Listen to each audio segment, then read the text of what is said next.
Hey guys, welcome back to my channel. Today was supposed to be a Ben 10 video, but I decided to cross something off my bucket list first. As I'm sure you've guessed by the title of this video, that thing would be Bakugan, and more specifically, it would be the Bakugan sequels. You see, I've been wanting to make a video on the Bakugan sequels for a long time, because nowadays, I keep hearing the same thing regurgitated by the Bakugan fandom, and that is that the Bakugan sequels, past New Vestroya, aren't worth watching / aren't as well written as New Vestroya was. I disagree with that sentiment quite a bit. In fact, I think Gundalian Invaders and Mectanium Surge Arc 1 actually are better than New Vestroya and Bakugan Battle Brawlers, and have quite a lot going for them. And in this video, I hope to address some things I really liked about the show, and tackle things that other people didn't like as much about these sequels, as well as talk a little about what I loved about the sequels, and hopefully I can change some people's minds about the sequels to Bakugan in the process of this video. So let's go ahead and do that now, shall we? Whatever power level you lose in battle, your life gauge goes down as well. And when it hits 0, you've lost. Alright, so I was planning on making a whole video about the game rules, but decided against it because I had other things I wanted to talk about. Anyways, for those of you that are confused by the title of this section, basically, New Vestroya changed the game rules in its debut, and a lot of Bakugan fans think that the game rules should have reverted back to what they were in Battle Brawlers after the characters returned to Earth. And many fans to this day will swear up and down that the game rule changes are a major reason as to why the show ended up declining in popularity / quality.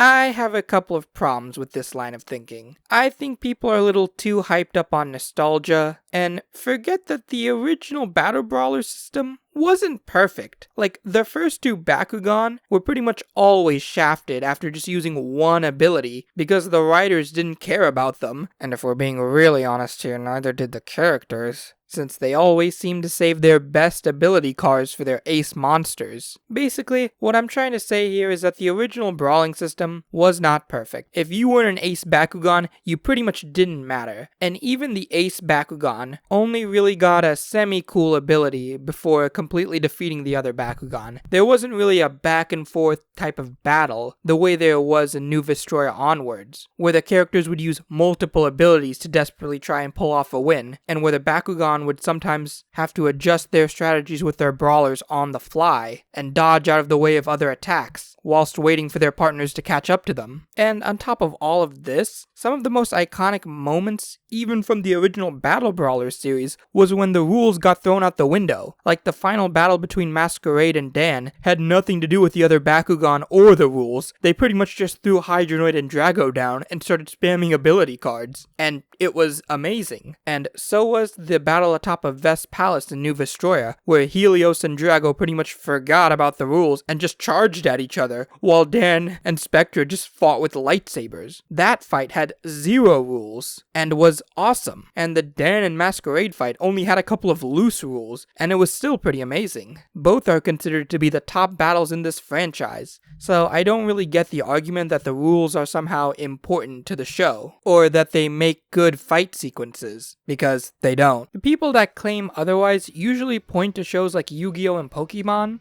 but I don't really get that either. Like, Yu-Gi-Oh! Breaks its own rules all the time in the anime for the sake of entertainment, and Pokemon has never even tried to adapt the whole turn-based battle system into a real thing. They just have the characters shout out the attacks one after the other, and usually doing it at the exact same moment. So I don't see the point in trying to compare it to those shows, because it's already doing what those shows do, making the battles more entertaining for the audience, and letting the real-life card game make its own separate rules for more structured play. I know some people will respond to that by saying that Bakugan ruined the card game by introducing too many gimmicks into the show, but once again I point to Yu-Gi-Oh! That literally introduced a new mechanic almost every show and kept being popular. I really don't think the rule changes in the show have anything to do with the real-life card game. And more importantly, even if they do somehow tangentially overlap, I really don't think it matters. The show's job is to be entertaining. And the characters debating card game mechanics in the middle of their battle is kind of the exact opposite of entertaining, especially when you consider the fact that this was dubbed mostly for a child audience.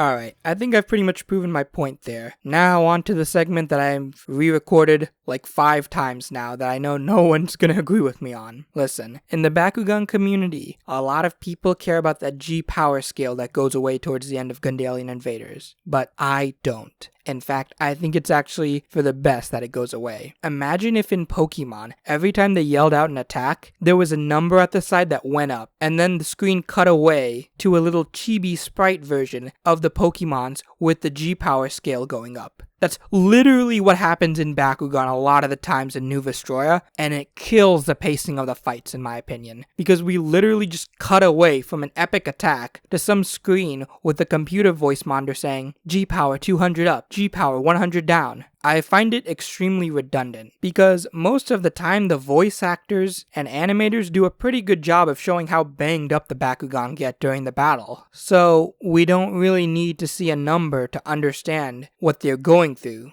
And because I just can't resist making more hot takes, I'll say that G-Power shouldn't have been a thing in Battle Brawlers either, because again, these aren't synthetic beings like in Yu-Gi-Oh! They're real beings capable of expressing pain. Ergo, the whole number thing doesn't make sense. Again, in Yu-Gi-Oh! We need to see those numbers to know who's stronger, because those creatures can't speak or react in any way whatsoever. But in Bakugan, even before Drago lands and starts speaking to Dan, the creatures are capable of expressing pain and roaring. So I don't even know why in universe they set that thing up. And out of universe, obviously I already explained it didn't make sense to me. So I just think it makes sense that it got cut. And I'm honestly surprised it stuck around for so long. But I already know none of you agree with me on that. So let's just move on to my next point, shall we?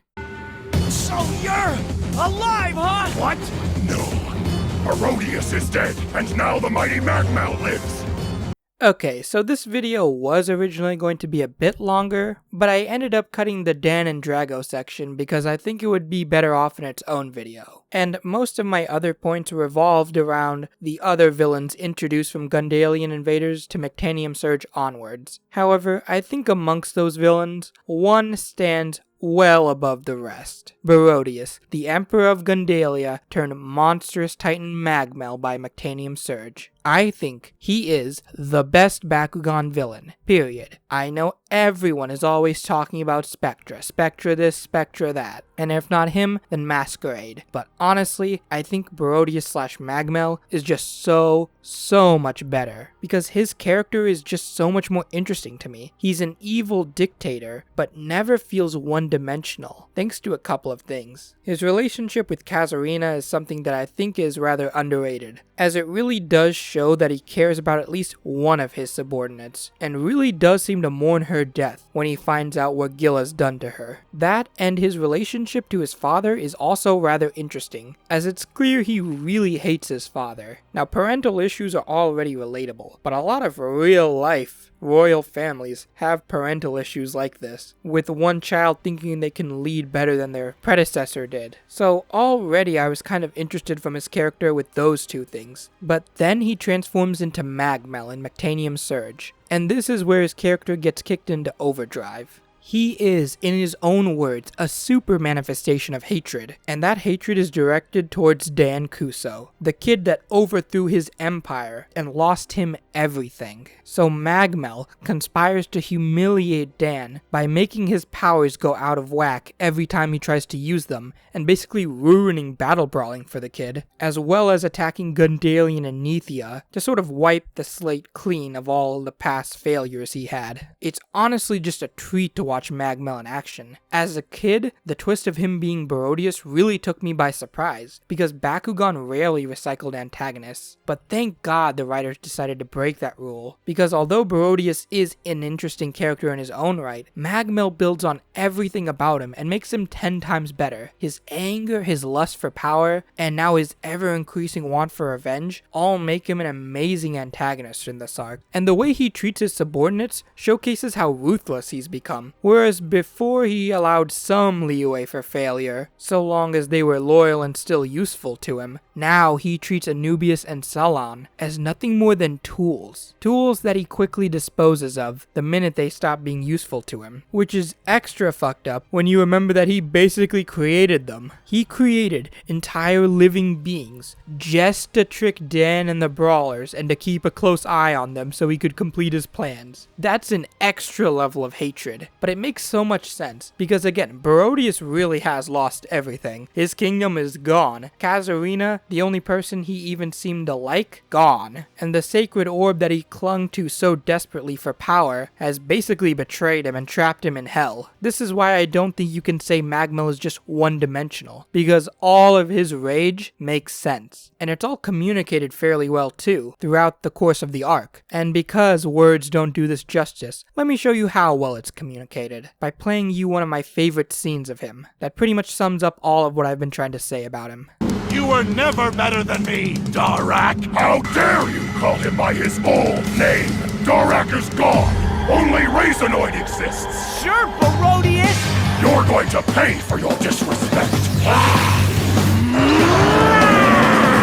This scene kind of sums up what I'm saying. Magmel is everything that Barodius was, with 10 times as much hatred. He's no longer a man, but a creature of hatred, and I think that animation really does beautifully sum that up without having to say it in words. None of the other villains in Bakugan, in my opinion, not Hydron, Zenorheld, or Spectra, have the same amount of rage and loss that Magmel has. To me, Magmel is hate incarnate. He is the carnage of this universe, to make a really bad comparison, in the sense that all he enjoys doing is spreading his hatred and pain to others, in the most sadistic way possible. And even when he's finally defeated, he can't back down. He tries to take out Dan and Drago along with him as his final act. And because words don't do that justice either, I'm gonna play that scene now, even though I'm guaranteed to get copyright claimed, because it is so good. I'm not sure how, but you've defeated me once again, Kuso. Still, your victory will be short-lived. My final demise will mean the immediate and uncontrolled release of the vast amount of energy I've collected, which spells utter disaster, and the end for you. So once again, you've caused your own downfall. It's time for us both to fade away! But yeah guys, that about wraps it up for this video. I hope you all enjoyed it. And just so we're all clear here, I'm defending Gundalian Invaders and Mectanium Surge Arc 1. I do not care for Mectanium Surge Act 2, and think that its criticism is more than deserved. But otherwise, for the most part, the Bakugan sequels all lived up, if not surpassed the originals in my eyes. And I hope maybe after making this video, fans start to think differently about the sequels, because they're honestly pretty good. But hey, that's just my opinion. Let me know what you guys think down in the comment section below. Anyways, that's all for now. See you guys in the next video.